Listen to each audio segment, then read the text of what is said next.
आदिकवि भानुभक्त आचार्यले आफ्नो छोरोलाई लेखेको पत्र हो यो। उपरान्त पढ्दैनस् भनेको सुनेको छु। मेरो कन्डा पछाडि कति उम्रन्छस्, यहाँबाट म के गरौँ? म त्यहाँ आएपछि तैँले नपढेको यदि ठहर भयो भने बाबै तेरो ज्यानको आश नराखी लात मार्नेछु। कि त मरिसुख पाउँछस् कि पढिसुख पाउँछस्, यो बुझ। कि तैँले पढ्नु कि त मर्नु। तेरी आमाले पनि यो चिठी हेरी साँझ बिहान तँलाई लात मारी घोक्न लगाओस्। बाबै पढिनस् भने तेरो जिउ खञ्ज लगाइ छोडुला। रति जति पनि माया मार्ने छैन तेरो। आजसम्म कति पढिस्? यहाँसम्म पाठ पुर्याएको छु भने लेखी पठा, तेरो हातले लेखी पठा। होइन भने तेरो ज्यान सबुत राख्ने छैन। अधिक धेरै के लेखु। आदिकवि भानुभक्त आचार्य एक सफल कवि त छँदै थिए, कविको साथसाथै उनी एक बुवा पनि थिए। यस पत्रबाट दुईवटा कुरा छर्लङ्ग देख्न सकिन्छ। एउटा उनको लात्ती र अर्को बुवा भइसकेपछिको माया। उनले दिएको उपदेश समय सापेक्ष सही नै थियो होला, तर एउटा प्रवृत्ति त्यो अहिलेसम्म पनि फेरिएको छैन, जुन हो घोक्ने प्रवृत्ति। सरप्राइजिङली हाम्रो एजुकेसन सिस्टमले अझै पनि क्रिटिकल र एनालिटिकल बेस्ड लर्निङलाई भन्दा पनि मेमोरी बेस्ड र घोक्न सक्ने वा नसक्नेलाई आधार मानेर स्टुडेन्टलाई जज गर्छ। यसैलाई लिएर मेयर बालेनसँग एउटा मास्टर प्लान छ। तापनि नेपालको लागि यो घोकन्ते विद्या is a very big problem. आज म मेरो आफ्नै कथाबाट सुरु गर्छु। कुरा हो आजभन्दा 14 वर्ष अघिको। हातमा भुरुङ र गुच्चाको थैलो र मुखमा बालुवा, उमेर साह्रै कलिलो। साँझतिरको समय थियो। म साथीको घरमा मुमिन हेर्दै थिएँ र यतिकैमा झ्यालबाट मैले यो देखेँ। कुशल सोलरकार हो। हामी पढ्ने स्कुलकै एउटा दाइले बनाउनु भएको इलेक्ट्रिक गाडी थियो। गाडीलाई देखेँ, छोए हेरेँ, एकटक हेरिरहे, ओजेल नहुने बेरसम्म हेरिरहे। त्यतिखेर ठ्याक्कै के सोचे थिएँ त याद छैन, तर अर्को दिन मेरो हातमा मोटर, ब्याट्री र चुइङगमको खोल थियो। सधैँ बिहान बिहान बुवाले सुन्ने रेडियो यिनै दुई हातले फुटाएर त्यहाँबाट मैले मोटर निकालेँ। ब्याट्रीसँग मोटर जोडेँ र मोटर घुम्यो। किन घुम्यो, कसरी घुम्यो भन्दा पनि बस घुम्यो त घुम्यो। यही मोटरको घुमाइले मलाई मन्त्रमुग्ध बनाइरहेको थियो। समय बित्दै जाँदा अघि दाइले बनाउनु भएको गाडी देखेर होला, अटोमोबाइल, मेकानिकल र कम्प्युटरसँग असाध्यै मोह बस्यो। कोठा नजिकै साइबर क्याफे थियो। हरेक शुक्रबार पैसा भएको दिन साइबर जान्थे र घन्टौँ कम्प्युटर चलाएर बस्थे। मलाई अझै याद छ, घन्टाको 10 रुपियाँ लिने गर्नुहुन्थ्यो। स्कुलमा अहिलेको जस्तो कम्प्युटर सब्जेक्ट पढाइ हुँदैन थियो, तर खै किन कम्प्युटर भनेपछि हुरुक्कै हुन्थ्यो रे। स्कुलमा हुँदा कहिले साइबर जाम भन्ने हुन्थ्यो। स्कुल मलाई कहिले मन नै परेन। इनफ्याक्ट स्कुल र कलेज सम्झिँदा मलाई अहिले पनि विरक्त लागेर हुन्छ। मेरो कलेजको फर्स्ट दिन यसरी सुरु भएको थियो। त्यो अघि भाइले सोधे क्वेसन एक्जामसँग रिलेटेड छैन, जम्मा 2-3 मार्क्स मात्रै आउने हो, त्यो स्किप गर्दा हुन्छ। इक्जामको लागि इम्पोर्टेन्ट? एक्सक्युज मी, यो बुझ नबुझ बाल्दै फरेर बस पाना भएर। What the is this man? के भइरहेछ मेरो देशमा? घरदेखि स्कुल सधैँ एउटा कपडा लगाएर लुखुर हिँड्नुपर्ने। दिनभरि प्रोफेसरको लेक्चर सुन्यो, के सुन्यो थाहा छैन, के पढायो थाहा छैन, के पढ्यो थाहा छैन। यो गर त्यो नगर, पानी खान मलाई मे ड्रिङ्क वाटर भनेर सोध, वासरुम जानु पर्यो भने पनि मलाई सोध। यो औँलाको इसारामा चलाउ तिमीहरू इज कल्ड परापूर्वकालदेखि नफेरिएको अहिलेको AI based modern education. The fleas are placed inside the jar. They are left undisturbed for 3 days. When the jar is opened, the fleas will not jump out. In fact, the fleas will never jump higher than the level set by the lid. Their behavior is now set for the rest of their lives.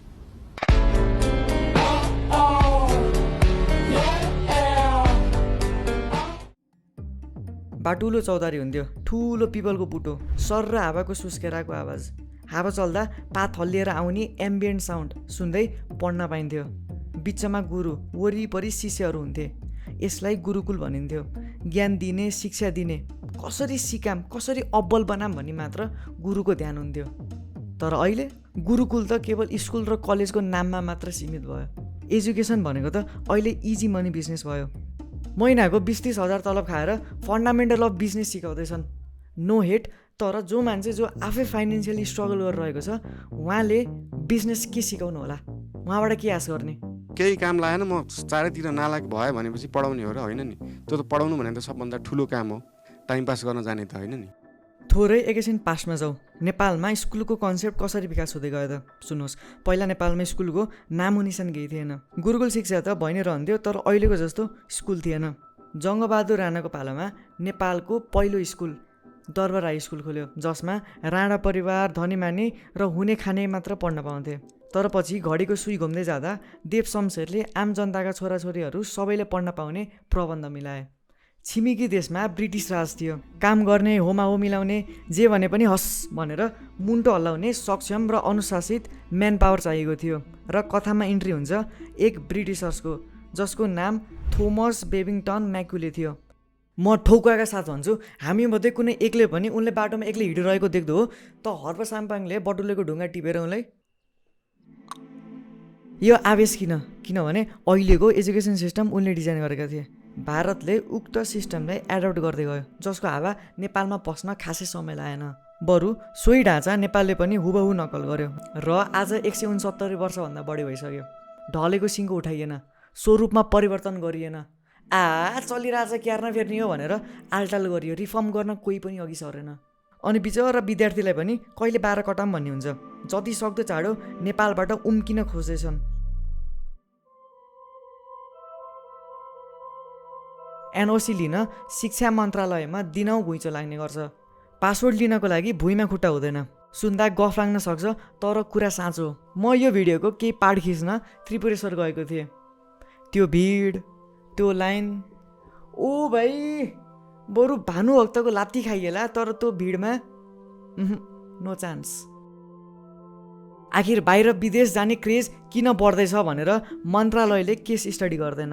यत्रा बुढाबुढीहरू बाहिर नै किन जाँदैछन् त, नेपाल किन फापेन भन्ने कुरो थाहा नभएको पनि होइन होला। सुनो नसुनो गर्यो भने यसले 10 वर्षपछि विनाश निम्ताउन बेर लाग्दैन। हुन त युवाहरू विदेश नजाउन् पनि किन, देशमा रोजगारी छैन। स्वदेशमा केही गरी खान्छु भनेर उभिएकाहरूलाई देशलाई लात्ती हानेर बिहेरबाट मुन्टाइदिन्छ। लोकल माल, स्वदेशी प्रडक्ट्स र नवप्रबन्धनलाई प्रोत्साहन गर्नु त कहाँ हो कहाँ, उल्टै नाना थरीको ट्याक्स इम्पोज गरेर लोकल म्यानुफ्याक्चरलाई बिल्ली बाँट बनाउँछ सरकार। र फेरि कुरा त्यहीँ आएर जोडिन्छ, मार्केटलाई एक थोक चाहिएको छ र स्कुल र कलेजमा अनेक कुरा पढाएर समय बर्बाद। र यही समय बर्बाद नहोस् भनेर मेयर बालेनले केही नयाँ नीति र व्यवस्थाहरू ल्याएका छन्। हप्ताको एक दिन शुक्रबार रेगुलर पढाइ हुनुको सट्टो टेक्निकल एन्ड भोकेसनल एजुकेसनमा जोड दिएका छन्। विद्यार्थीले त्यत्रो गरुङको झोला दिनौँ बोकिरहनु भन्दा बरु स्कुलमै लकरको व्यवस्था पनि गरिदिए। फ्राइडेलाई बुक फ्री बनाइदिए। लाइफमा चाहिने एकदमै एसेन्सियल स्किल्सहरू जस्तै प्लम्बिङ, कार्पेन्टरिङ, फेसन डिजाइन, पोट्री, नाचगान र एग्रिकल्चर स्कुलमै सिक्न पाइने भयो।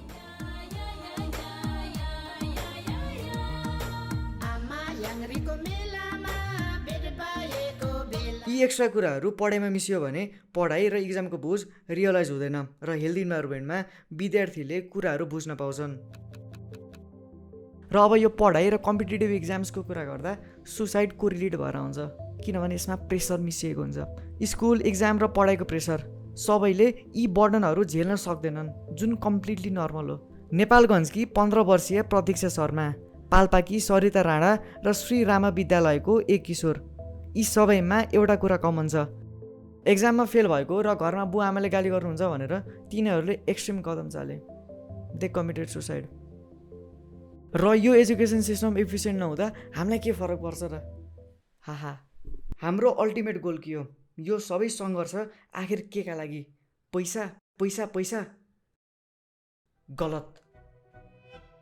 देशको जम्मै कुरा ओह्रालो लाग्दैछ। खेलकुद, इनोभेसन, इकोनोमी, डलर रिजर्भ र अरू पनि। देशमा लिडरसिप र एन्टरप्रेनर्सको आवश्यकता छ, तर अहिलेको एजुकेसन सिस्टमले यी आवश्यकता पुरा गर्न सक्दैन। स्पेसली रट्टा मार्ने। इक्जाममा राम्रो गरे, राम्रो जाहिर त पाइहाल्छ, तर देशलाई भेडा चाहिएको होइन, देशलाई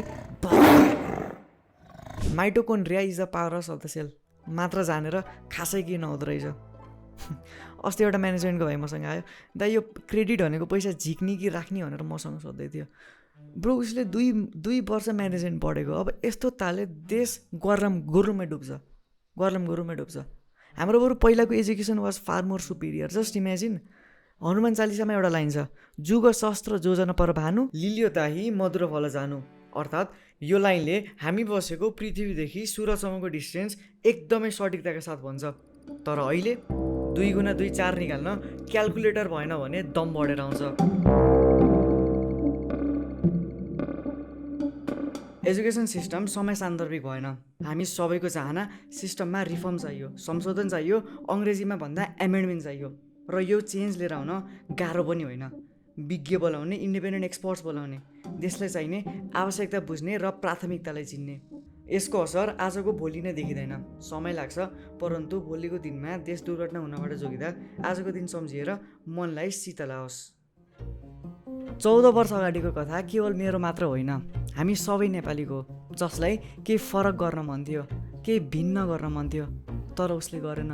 कसैलाई फिल्म मेकिङ गर्न मन थियो त कसैलाई इन्टेरियर डिजाइनर बन्न मन थियो, तर उसलाई समाज, सिस्टम र यो सम्पूर्ण परिबन्धले बाँधेर राख्यो। अनेस्टली यो मैले 5 वर्षपछि खोलेको। अनेस्टली एउटा सजेसन इज मेमोरी बनाउनुहोस् आफ्नो स्कुल टाइममा, कलेज टाइममा होइन, किनभने मेमोरी समथिङ बसिराख्दा पनि तपाईँले याद आउने भनेको त फलानु सरको पिरियडमा के पढाएको छ नि याद हुँदैन क्या। टोइलेट फुटाएको, बत्ती फुटाएको, झ्याल फुटाएको मलाई याद छ, मैले त्यस्तो गरेको थिएँ, मलाई याद छ, तर कुन सरकोमा के पढिएको थियो त्यो याद छैन। सो मेमोरिज बनाऊँ होइन, खुसी भएँ, यस्तै हो। र मैले भिडियोको बिचतिर सोधेको थिएँ नि, यो सम्पूर्ण सङ्घर्ष आखिर केका लागि? यो सङ्घर्ष हो स्वतन्त्रको लागि, फ्रिडमको लागि।